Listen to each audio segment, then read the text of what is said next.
The biggest mistake Elizabeth Bennet made was not misjudging Mr. Darcy. That is the version most people remember.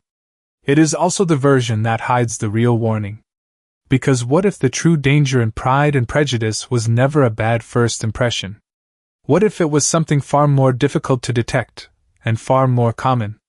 What if Elizabeth became trapped by the same thing that traps millions of intelligent people today? The belief that they are exceptionally good at judging others.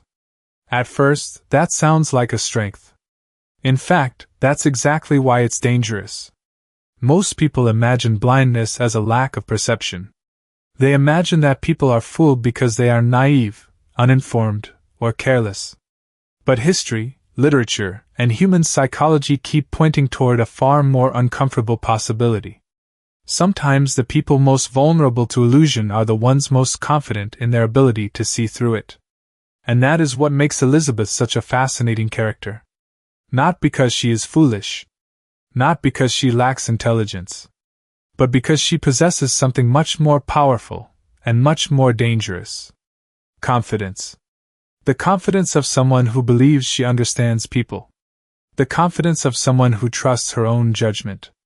The confidence of someone who rarely questions the accuracy of her conclusions. And here is where the mystery begins. When does confidence become blindness? Where is the line between insight and self-deception? Because those two things often look almost identical from the inside. Think about it. Very few people wake up in the morning believing they are arrogant. Very few people think of themselves as biased. Most people see themselves as reasonable, thoughtful, and fair. Yet entire relationships collapse because of misunderstandings. Entire families stop speaking to one another because each side is convinced they are right. Entire communities become divided because certainty feels better than curiosity. That is why Elizabeth matters. She is not merely a character moving through a story. She functions as something else entirely. A mirror. And the reflection in that mirror is not always comfortable.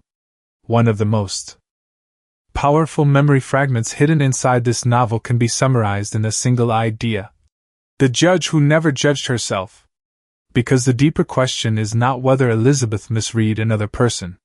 The deeper question is whether she ever fully examined the person doing the reading. And that question extends far beyond literature. It reaches into every workplace, every friendship, every marriage, every argument, and every moment when human beings decide they already know the truth. The real danger is not being wrong. Human beings are wrong all the time. The real danger begins when being right becomes part of our identity. Because once that happens, every new fact becomes a threat. Every contradiction becomes uncomfortable. Every challenge feels personal.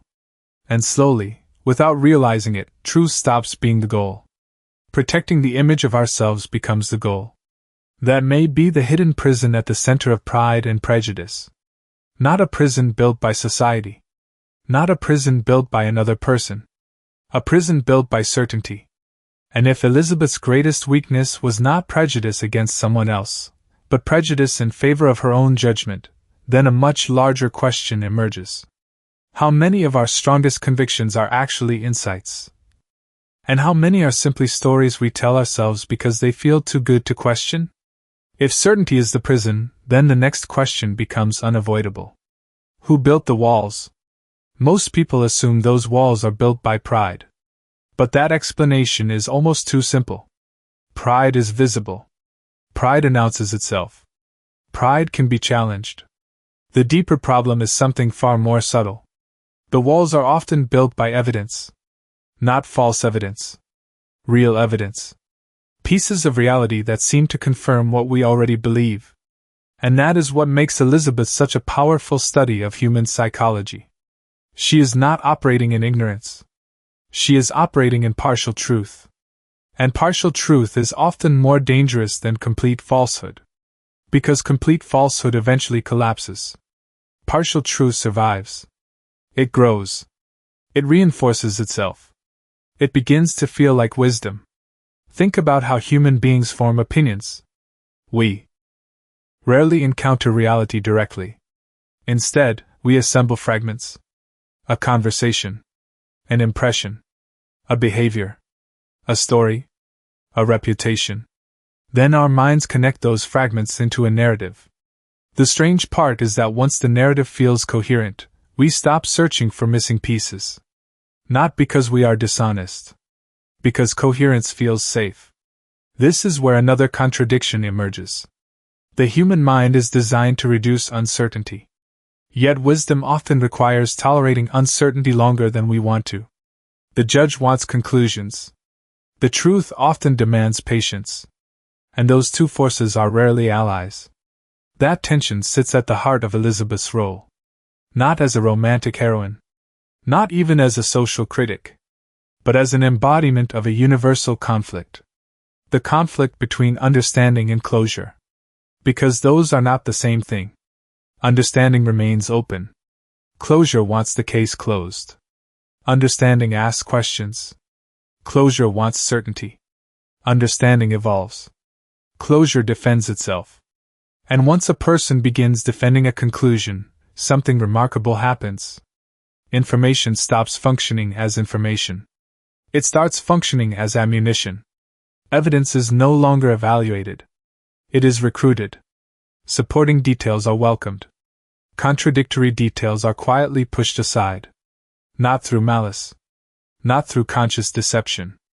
But through a psychological process so common that most people never notice it happening. Which leads us to one of the most unsettling memory fragments hidden beneath the story. The mirror she refused to look into. Because the most important mirror in life is not the one that reflects our appearance. It is the one that reflects our assumptions. And that mirror is incredibly difficult to face. Why? Because every mistaken judgment carries a hidden cost. Not merely the cost of being wrong. The cost of revising who we think we are. For someone whose identity includes being perceptive, intelligent, and insightful, admitting error is not a small adjustment. It feels like a threat to the foundation. And suddenly the conflict becomes much larger than one person's opinion of another person. The scale shifts. From relationship psychology to identity psychology.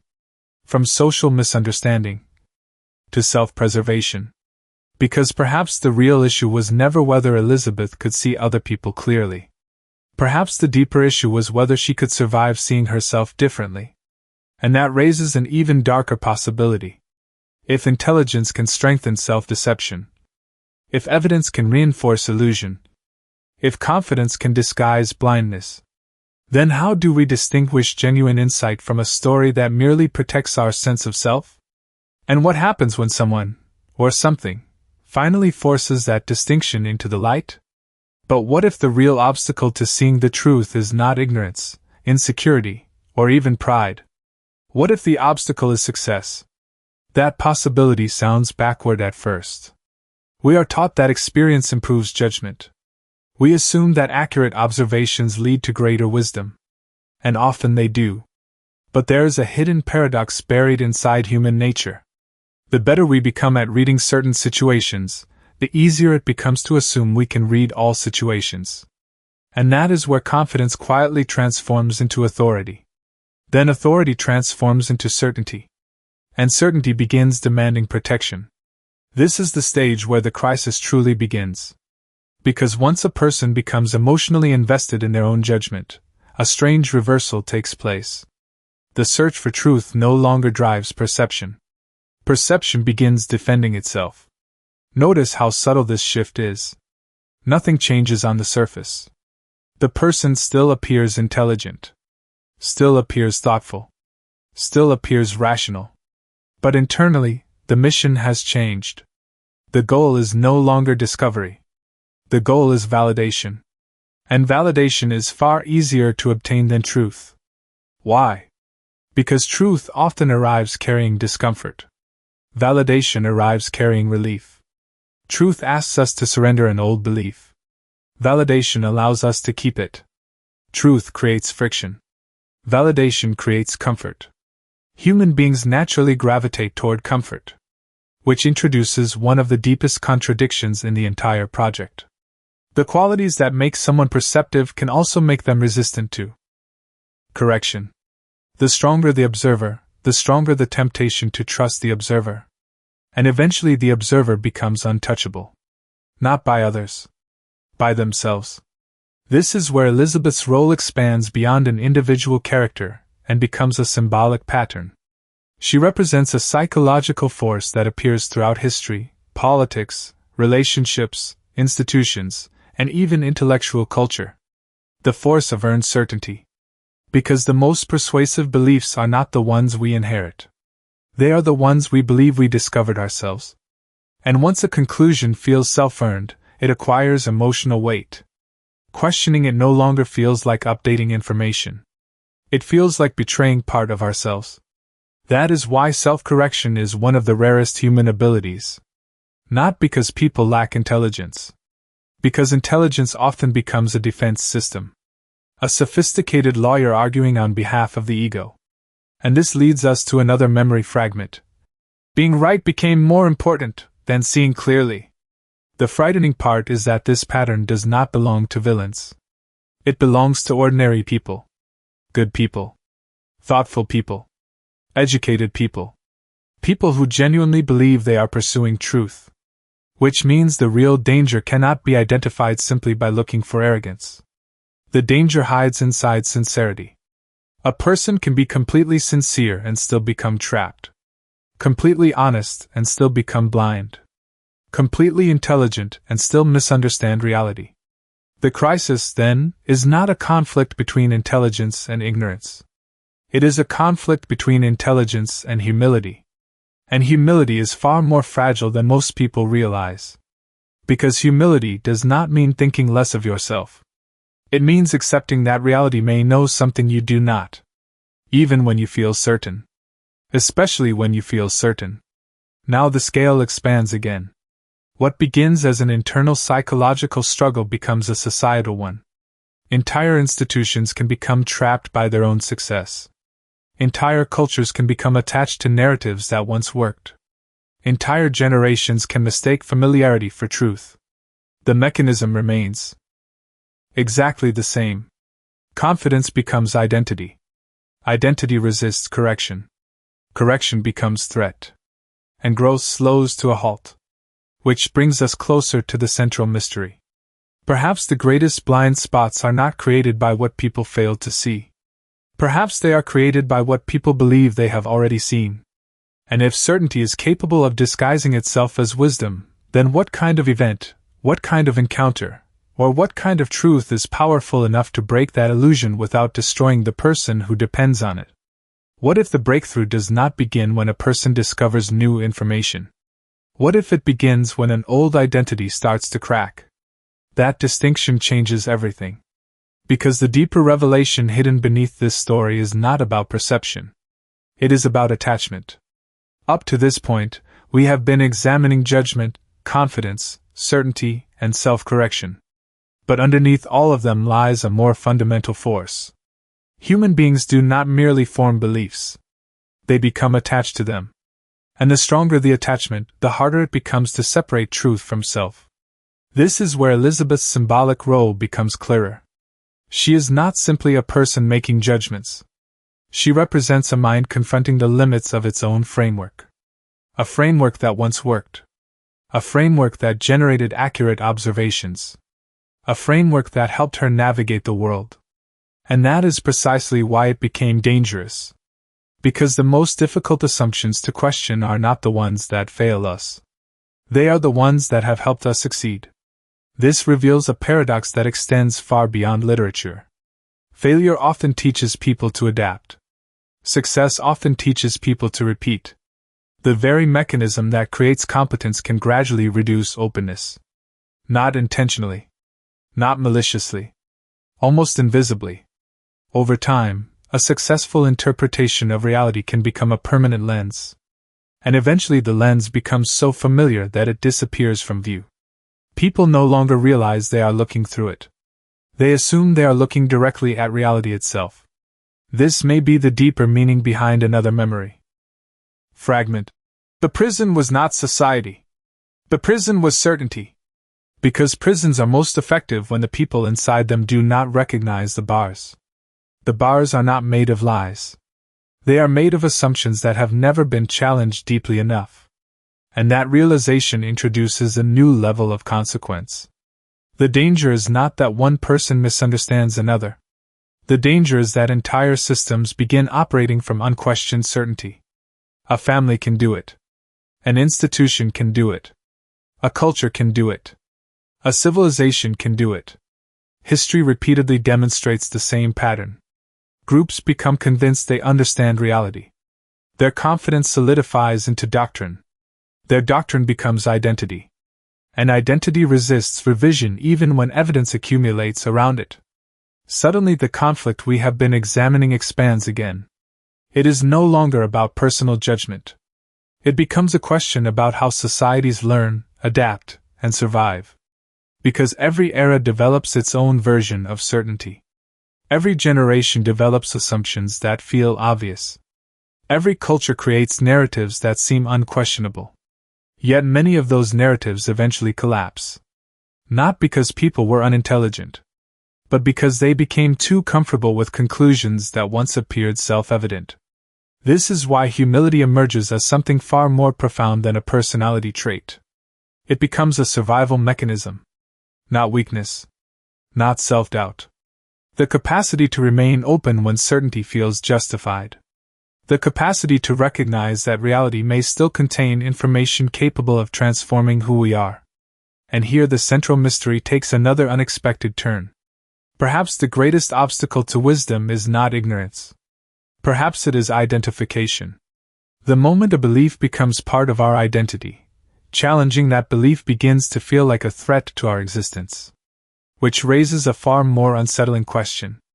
If the deepest illusion is not what we believe but who we become because of what we believe, then what exactly must be surrendered before genuine clarity becomes possible? So what is the thing that must be surrendered? Not intelligence. Not perception.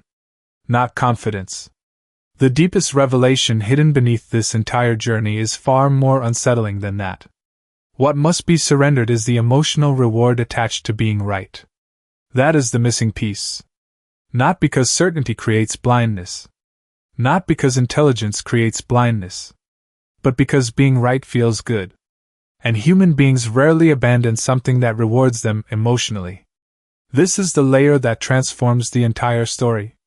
Because the central conflict is no longer a conflict between one person and another person. It is a conflict between truth and psychological comfort. Most readers assume the greatest challenge is discovering reality. Jane Austen points towards something more difficult. Accepting reality after it has contradicted the person we believed ourselves to be. That is an entirely different challenge. And it explains why genuine transformation is so rare. People often imagine wisdom as the accumulation of knowledge. But wisdom may be closer to subtraction.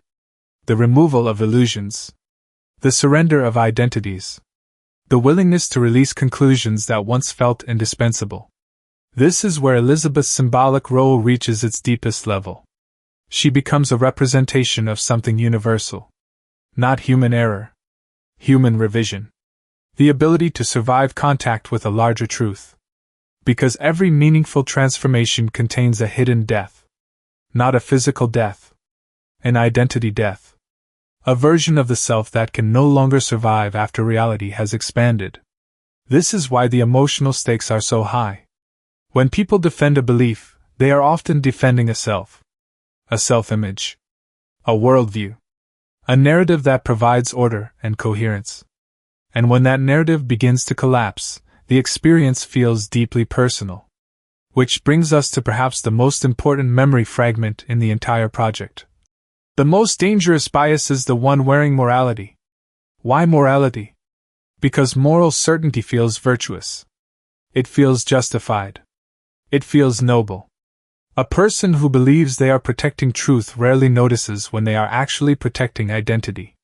That is the hidden paradox. The closer a belief moves toward the center of our moral self-image, the harder it becomes to evaluate honestly. And that is why this pattern appears everywhere. In relationships. In politics. In intellectual movements. In institutions. In entire civilizations. People become attached to being the kind of person who is right. And once that attachment forms, correction begins to feel like betrayal. The consequence is profound. Reality stops functioning as a teacher. It becomes an adversary. Contradictory evidence becomes unwelcome. Unexpected information becomes threatening. Growth slows. Learning narrows. Perspective hardens. And eventually people become prisoners of conclusions they once believed were setting them free. The scale expands again. This is no longer merely a literary insight. It becomes a model of human behavior. A recurring pattern visible throughout history. The rise of certainty. The protection of identity. The resistance to revision. And then, often much later, the painful rediscovery of reality. Seen from this perspective, Elizabeth's deeper legacy is not that she teaches us how to judge others. She teaches us what becomes possible when judgment itself is questioned. Not abandoned. Questioned. Because the highest form of intelligence may not be the ability to reach conclusions. It may be the ability to revise them. And that realization leaves us standing before an even larger consequence. If personal growth requires the surrender of identities that once felt essential, then what happens to individuals, institutions, and entire societies that refuse to let those identities go? What is the long-term cost of choosing certainty over transformation? The question now is no longer whether a person can change. The question is what remains after the change occurs. Because every transformation leaves behind a legacy. Not merely a lesson, but a trace. A pattern. A warning for those who come later. And this is where the consequences of everything we have explored begin to reveal their full scale. The immediate consequence of self-correction is often discomfort. Pride loses territory. Certainty loses authority. Identity loses some of its rigidity. Yet something far more valuable emerges in their place. The capacity to engage reality without demanding that reality protect our self-image. That may sound abstract, but its effects are profound. Relationships become less about winning and more about understanding. Learning becomes less about confirmation and more about discovery. Wisdom becomes less about possessing answers and more about asking better questions. This is why the deepest consequence of Elizabeth's journey is not that a mistaken judgment is corrected. It is that a different relationship with truth becomes possible. Her role evolves from observer to participant in a much larger human struggle. The struggle to remain open in a world that constantly rewards certainty. And that is her enduring influence. Not because she achieves perfection. Quite the opposite. Because she demonstrates that intellectual growth begins where self-protection ends. This distinction matters because many stories celebrate confidence. Far fewer celebrate revision. Yet revision may be one of the most important forces behind human progress. Every scientific breakthrough required someone to abandon an old framework. Every meaningful social reform required someone to question accepted assumptions. Every mature relationship requires the ability to revise first impressions, expectations, and interpretations. In that sense, the pattern we have been examining is not confined to one novel. It appears whenever human beings encounter realities larger than their existing beliefs. This is where another memory fragment becomes important. The judge who never judged herself. At first, it sounds like a criticism. But by the end, it transforms into something else. A reminder. A reminder that self-examination is not a one-time achievement. It is an ongoing discipline. Because the tendency towards certainty never disappears completely. It simply changes form. New experiences create new assumptions. New insights create new blind spots. New successes create new attachments. The cycle continues. Which means the legacy of this story is not a solution. It is a practice. The practice of questioning the lens through which reality is interpreted. The practice of remaining curious when certainty feels justified. The practice of recognizing that growth often arrives disguised as contradiction. The scale expands one final time. What begins as an individual psychological pattern becomes a civilizational challenge. Entire societies depend upon their ability to revise outdated assumptions. Entire institutions depend upon their ability to distinguish identity from truth. Entire generations inherit narratives that feel permanent until reality proves otherwise. The cost of refusing revision is not merely personal stagnation. It is collective stagnation. History is filled with examples of systems that became trapped by their own certainty.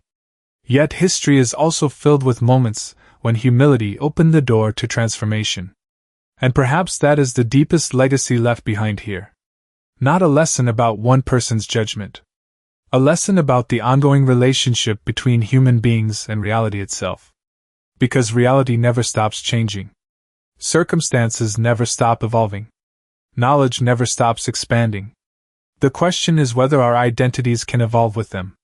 And that leaves us facing one final paradox before the journey ends. If wisdom requires continual revision, and every revision eventually becomes another belief we may grow attached to, is complete freedom from self-deception ever truly possible, or is the pursuit of clarity itself a journey with no final destination? In the end, perhaps the most remarkable thing about this story is that it never truly belonged to one era. The clothes change. The customs change. The language changes. Yet the underlying struggle remains strangely familiar. Not because human beings fail to learn, but because every generation inherits a new set of certainties. And every certainty arrives with the same promise. This time, we see clearly. This time, we understand. This time, we are different. Yet beneath those promises, the same question quietly survives. How much of what we call understanding is actually interpretation? How much of what we call clarity is simply comfort? That is why the lasting power of this story does not come from romance, social status, or even personal transformation. Its power comes from its ability to expose a tension that never disappears. The tension between the self we believe we are and the reality that continues to challenge that belief. Throughout this journey, several images have lingered in the background. The judge who never judged herself. The mirror she refused to look into. The prison was not society. The prison was certainty. None of these images describe a single character anymore. They describe a condition. A condition that appears whenever human beings become too attached to their own conclusions. A condition that appears whenever identity becomes more valuable than discovery. And perhaps that is why these images remain memorable. Not because they belong to literature. Because they belong to life. Every person carries an invisible mirror. Every person builds frameworks for understanding the world. Every person develops stories about who they are, what they value, and how reality works. Those stories are necessary. They help create meaning. They help create stability. But they also create boundaries. And sometimes the boundary between wisdom and illusion is not knowledge. It is flexibility. The willingness to let reality remain larger than our explanations of it. Seen from that perspective, the deepest achievement is not becoming correct. It is remaining teachable. Not because certainty has no value. It does. Decisions require conviction. Principles require commitment. Action requires confidence. But confidence without openness slowly becomes isolation. A mind can become trapped long before a person realizes it. And that observation leads towards something even more universal. The greatest challenges in life are often not external obstacles. They are internal negotiations. Negotiations between comfort and growth. Between familiarity and change.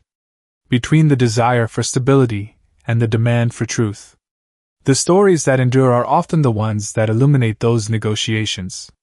They remind us that the most significant journeys do not always take place across countries, oceans, or years. Sometimes they take place inside a single assumption. Inside a single belief. Inside a single moment when a person recognizes that reality may be asking something unexpected of them. Perhaps that is the legacy that remains after everything else fades. Not a lesson about judgment. Not a lesson about intelligence. Not even a lesson about humility. But a quieter realization. That understanding is never a destination we arrive at once and forever. It is a relationship. A relationship between ourselves and a world that will always contain more complexity than we can fully grasp. And if that is true, then perhaps the most important question is not whether we are right. Perhaps the more important question is this: when reality eventually asks us to become someone larger than the person we currently believe ourselves to be, will we recognize the invitation, or will we mistake it for a threat?